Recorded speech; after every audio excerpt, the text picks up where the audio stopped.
Demon Emperor Chapter 545, nagpapatuloy.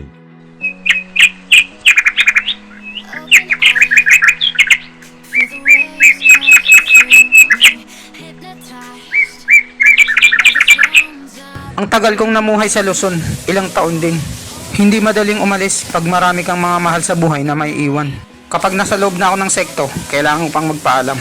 Para sa pahintulot, bago makapasok at makalabas. Masyadong matrabaho ang ganun, nakakabagot. Hindi rin nakaka-relax pag nasa loob ka ng sekto.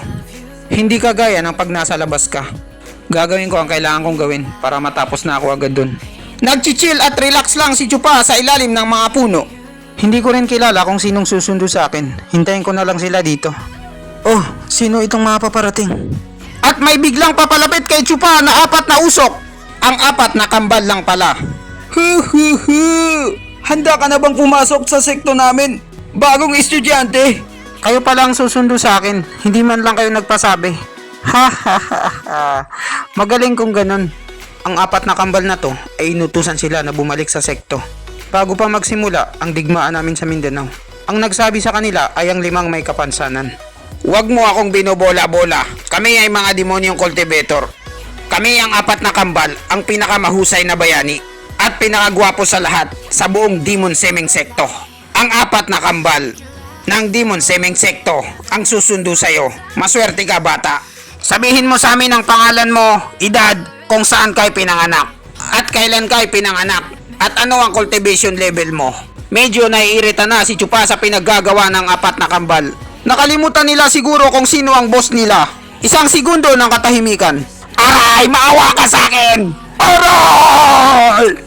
Stewardess Chupa, hindi na mauulit. Nagpapatawa lang kami kanina. Please, pakiusap. Patawarin mo na kami. Kayong mga bullshit na tae kayo, nakalimutan nyo na ba? O talagang makakalimutin kayo? Ngayon hayaan yung ipaalala ko sa inyo ang bangungot ng nakaraan. Ipaparanas ko sa inyo ulit ito para magtanda kayo. Tandaan nyo to at itagaan nyo sa mga kokote nyo. Kahit gaano pa kalayo ang marating nyo sa buhay. Huwag nyo kakalimutan na kahit anong mangyari, kahit saan ako mapunta o saan ako pumunta, kailanman walang pwedeng magpailalim sa akin kahit sino. Ako lang ang boss. Boss, Stewardess Chupa, pasensya na, ginagawa lang namin ang trabaho namin. At saka ang sekto ay punong-puno ng mga malulupit na tao. Kailangan magpakita kami ng tikas at tibay sa mga baguhan para hindi maliting ng mga bagong estudyante ang sekto.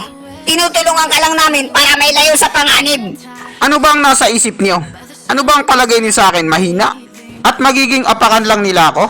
Inactivate na naman ni Chupa ang kanyang Sharingan. At hindi na nakaimik ang 4 na kambal. Nagsinyalis na lang sila na gamit ang kanilang mga ulo na mali sila. Ignoranteng tanga ka talaga. Napakabobo mo. Anong palagay mo kay Stewardess Chupa? Mahinang nila lang? Swerte na nila kung hindi sila gawin ni Chupa na isang apakan.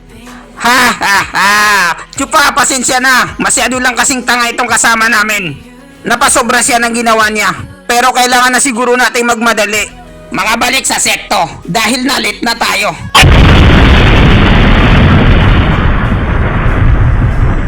At biglang may sumabog sa likod nila habang sila ay nagmamarites. Hindi magiging maganda para sa atin pag nalit tayo ng balik sa sekto. Sigurado akong bubungangaan tayo ng pinuno ng sekto. Kaya mas maganda umalis na tayo habang maaga pa. Ano kaya ang nangyayari doon? Parang may nag-aaway. Tara, puntahan na natin! Sino kaya itong gumagawa ng gulo?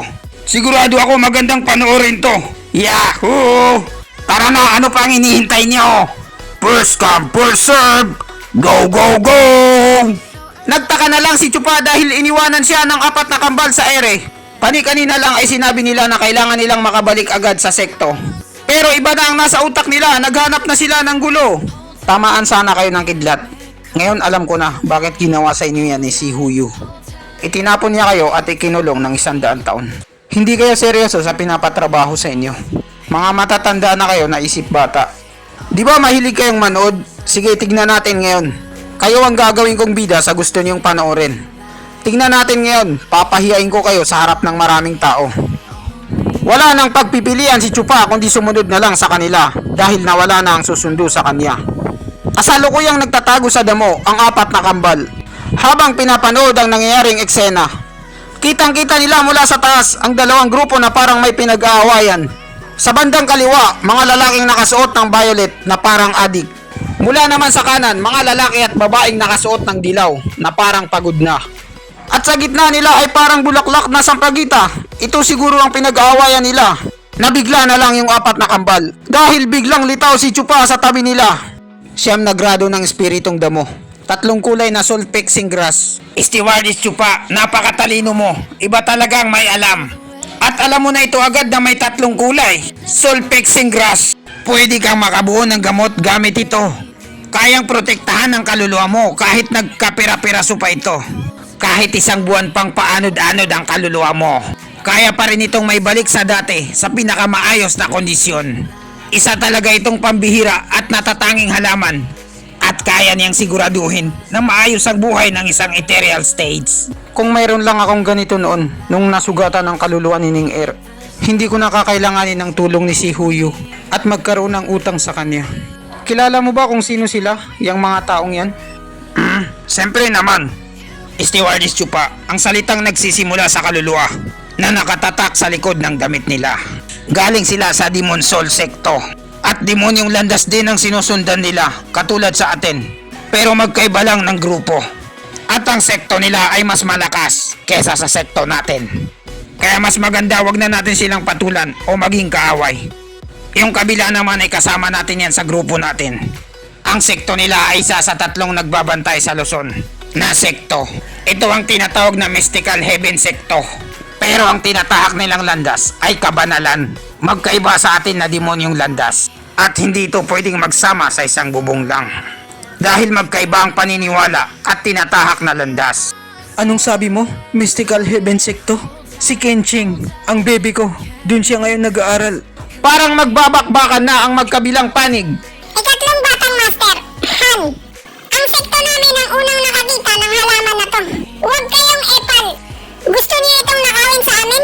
Nakakahiya kayo. Para kayong hindi mga lalaki. Walang bayad. Diwatang porsilanang espada ng Mystical Heaven Secto, Suruhua. Karapat dapat ka talagang tawagin na isang diwata. Napakakinis ng iyong katawan, mala porsilana. Para kang isang diamante na kumikinang ng napakaliwanag. Medyo may pagkababaero din pala si ikatlong batang master. Ang espada mo ay hindi mo pa tinatanggalan ng takip. Pero nagpapakawala na ito ng matinding puwersa ng espada na kayang makasakit ng isang pusong nagmamahal. Sumasaludo ako ngayon sa harap ng isang tunay na master. Tumigil ka na sa kakadada mo. Masakit sa tenga. Mabuti pa sumuko ka na lang. Dahil wala kang pag-asa sa akin. Isuko mo na ang spiritual na halaman na yan. Dahil kung hindi, mapipilitan ako. Ang spiritual na halaman na to ay walang nagmamayari. At ang magmamayari nito ay kung sino ang unang makakuha nito. At bakit naman namin ibibigay ito sa inyo? Ano kayo, sinuswerte? At ito pa, sasabihin ko ulit ito sa iyo. Kung papayag ka na makipag-dual cultivation sa akin, 1 night stand lang nakasama ako, Diwatang Ruhua. Pwede kaming umatras ng mga kasama ko at maibigay ito sa iyo. Ano sa palagay mo? Talagang may balak si ikatlong batang master kay Ruhua. Bigla na lang nag-init ang dugo ni Ruhua. Walang hiyakan bastos na manyak ka. Ito ang bagay sa'yo. Ha! Nakatayo lang si ikatlong batang master na hindi gumagalaw. Gusto niya atang magpakitang gilas sa harap ng maraming tao. Bigla siyang dumilat at tinitigan si Diwatang Ruhua. Nakalapit na ng husto si Diwatang Ruhua, kaso hindi tumama ang kanyang espada. Samantala, si ikatlong batang master nag-apoy na ang kanyang kamay at aakmang dadakmalin ang joga ni Ruhua. Soul Seeking Scarlet Palm. Gumamit na ng special move si ikatlong batang master at tuluyan na ngang dinakmal ni ikatlong batang master ang suso ni Diwatang Ruhua. Sabay na puruhan ito ng matindi. Napasigaw na lang yung mga kasama niya dahil nag-aalala sila. Senior sister! Senior Sister! At dito nagtatapos ang chapter 545 sa panunood nyo. Mag-subscribe para laging updated sa buhay ni Chupa.